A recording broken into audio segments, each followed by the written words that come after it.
जहां आप बैठे हैं वहां डायनासोर्स घुमा करते थे। समुद्र की गहराई से लेकर आसमान की चोटी तक 1 लाख किलो वजनीय जीव से लेकर 4 हाथियों से भी बड़े पक्षी तक, हर कोने में बस इनका ही राज था। लेकिन ऐसा क्या हुआ कि सिर्फ चंद घंटों में इनका विनाश हो गया? हमारे पूर्वज ही जिंदा क्यों बचे और इंसान पृथ्वी पर कैसे आए, जानते हैं इस वीडियो में। समय में थोड़ा पीछे चलते हैं। ये है हमारी पृथ्वी। उस वक्त ऑक्सीजन ज्यादा होने की वजह से 30-35 महले की बिल्डिंग जितने ऊंचे पेड़ हर जगह दिखाई देते थे और इनमें रहते थे डायनासोर। ये है 8 मंजिला ऊंचा अर्जेंटोसोरस। एक दिन में ये कई जंगल चर जाते थे। उस वक्त पृथ्वी कुछ ऐसी दिखाई देती थी। ये है चूने के रेगिस्तान, जहाँ लाखों सालों से बरसात नहीं हुई। यहाँ भी इनका बोलबाला है। ये है हमारा भारत, जो एशिया की तरफ बढ़ रहा था। उस वक्त भारतीय जमीन लावा से भरी रहती थी और यहाँ पाए जाते थे राजासोरस। यहाँ का कुछ अलग ही मंजर है। 7 बस जितने लंबे जीव से लेकर इंसान जितने बड़े केकड़े तक। बाहर आकर देखो तो कई किलोमीटर लंबे अमेरिकी रेगिस्तान में पाए जाते थे टाइटेनोसोरस। 20 हाथियों जितना वजनीय, 8 महले की बिल्डिंग से भी ऊंचे ये जीव आज यहाँ बच्चे पैदा करने इकट्ठा हुए हैं। दुनिया के हर कोने में डायनासोर्स की आवाजें गूंज रही थी, लेकिन इन्हें क्या पता था कि आज इनका अंत होने वाला है। दरअसल हमारे सौरमंडल में जुपिटर और मंगल ग्रह के बीच बहुत से उल्कापिंड हैं, जो सूरज का चक्कर लगा रहे हैं। अंत के 10 करोड़ साल पहले इनमें से ही 2 उल्कापिंडों के बीच टकराव हुआ और उसका एक टुकड़ा तेज गति से पृथ्वी की तरफ बढ़ने लगा। पृथ्वी के पास आते ही उसके कुछ टुकड़े चांद पर गिरे, मगर गति तेज होने की वजह से चांद का गुरुत्वाकर्षण उसे खींच नहीं पाया। पृथ्वी के करीब आते ही उसकी गति बढ़ने लगी। वातावरण के घिसाव ने उसे जलाना शुरू कर दिया और वो 80,000 किलोमीटर प्रति घंटे की रफ्तार से पृथ्वी से टकराया।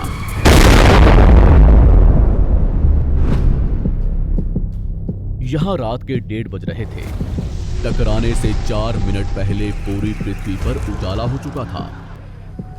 इसकी चमक को देख नजदीकी जानवर अंधे हो चुके थे।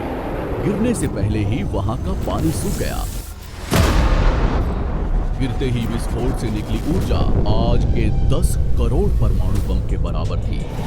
इससे निकल रही 6000 डिग्री सेल्सियस की गर्मी ने आसपास के जानवरों को तुरंत भाप बनाकर उड़ा दिया।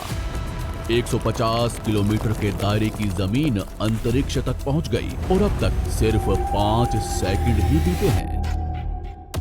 इस विस्फोट से जन्मी झटके की लहर 550 किलोमीटर प्रति सेकंड की रफ्तार से आगे बढ़ी। इसने पत्थरों को गोली की रफ्तार से उड़ाना शुरू कर दिया। आसपास की नदियां उल्टी बहने लगी। जंगल के पेड़ नीचे गिरने लगे। पहाड़ों ने दम तोड़ना शुरू कर दिया। इसके कुछ ही सेकंड बाद आई भयंकर गर्मी की लहर ने उड़ रहे पत्थरों को पिघलाकर लावा बना दिया। संपर्क में आने वाला हर एक पानी तुरंत भाप बन रहा था। समुद्र के अंदर उबाल शुरू होने लगा। पलक झपकते ही जंगल सूख रहे थे। जानवरों का शरीर उबल रहा था और अभी तक तो सिर्फ शुरुआत ही हुई है। टकराव से हजारों टन मलबा अंतरिक्ष में पहुंचा था, जो गुरुत्वाकर्षण की वजह से पृथ्वी के चारों तरफ फैलकर पृथ्वी पर गिरने लगा। उसमें भी आग लग रही थी और जहां ये गिर रहे थे वहां कई किलोमीटर तक विनाश हो रहा था। टकराव ने पृथ्वी को अंदर से भी हिला दिया था, जिससे कुछ ही सेकंड में पृथ्वी पर भूकंप आना शुरू हो गया। भूकंप की तीव्रता ज्यादा थी, इसलिए समुद्र का पानी जमीन में बैठे रेत से मिलने लगा, जिससे जीवों को घुटन होने लगी और वहां भी पतन शुरू हो गया। अभी सिर्फ 5 मिनट ही बीते हैं और बाहर जानवरों में भगदड़ मच चुकी है। घटनास्थल पर पैदा हुई गर्म धूल और मिट्टी तेजी से आगे बढ़ रही थी। बादलों में धूल जाने की वजह से इनमें बिजली गिरनी शुरू हो चुकी थी। इस तूफान के बीच आने वाले हजारों टन वजनीय जानवर और पेड़ हवा में उड़ रहे थे।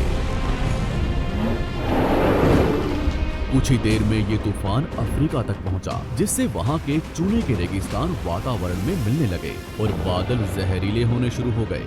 इसके पीछे टकराव ने समुद्र के पानी को बादलों से भी ऊंचा उठा दिया था, जिससे गर्म पानी की भयानक बाढ़ आ रही थी।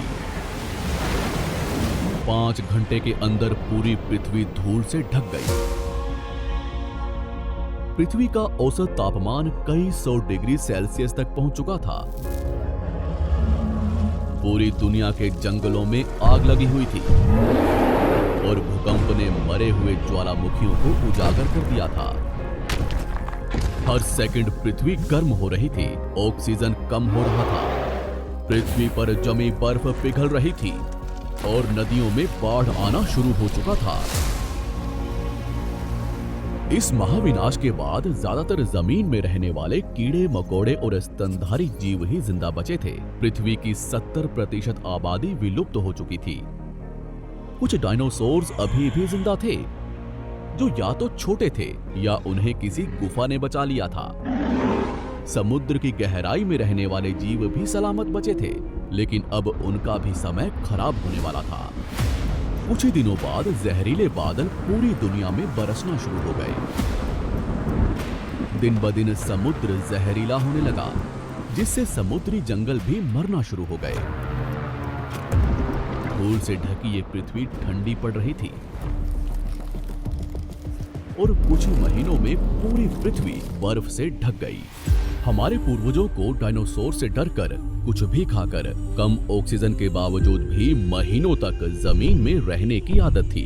जमीन के अंदर गर्माहट थी और अंदर छोटे जीवों का पूरा साम्राज्य।